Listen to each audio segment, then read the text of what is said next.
এই দেখ, তোর ভাই আজীবন চাকরি করে গাড়ি নিয়ে আসে, বাড়ি নিয়ে আসে, তুই আজীবন বলদি থেকে গেলি। তুই আমার ছেলে না, তুই বাড়ি থেকে বের হয়ে যাবি আজই। হে গরিব, রাস্তা সাইডে যাই দাঁড়া, তোর সাথে গাড়িটা ধাক্কা লাগে, গাড়িটি ধুতে হবে।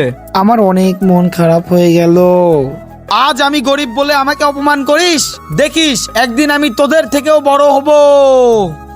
স্যার, এখানে কি কোনো কাজ পাওয়া যাবে? আমি যে কোনো ধরনের কাজ করতে রাজি আছি। এখানে কোনো কাজ নেই, তুমি চলে যা। কোথাও তো কোনো কাজ জোগাড় করতে পারলাম না, এখন কি হবে? আমাদের সেন গ্রামে একটি কুস্তি খেলার আয়োজন করা হয়েছে। এখানে কালুরামকে হারাতে পারলে পেয়ে যাবে 5 কোটি টাকা। ইয়েস, বড় লোক হওয়ার একটি চান্স পেয়েছি। চলো বন্ধুরা যাই। তার আগে তোমরা যারা সাবস্ক্রাইব করো নাই, সাবস্ক্রাইব করে দিও। কালুরামকে হারাতে পারলেই পেয়ে যাবে 5 কোটি টাকা। কালুরাম, আমি হারাবো কালুরামকে। আমাকে যে কোনো মূল্যে জিততেই হবে। এই কালুরাম, তোকে আমি মেরেই ফেলবো। কি, আমি তো পেরে উঠছি না। বন্ধুরা, তোমরা সবাই সাবস্ক্রাইব করে দিয়ে আমাকে সাহায্য করো, না হলে আমি এই কালুরামকে হারাতে পারবো না। ওই ঢিসা, ওই ঢিসা, ওই ঢিসা, ওই ঢিসা, কালুরাম এই নে।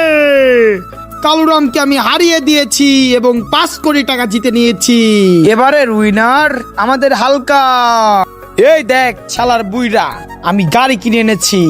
তুই আমাকে কত অপমান করছিস, এবার নে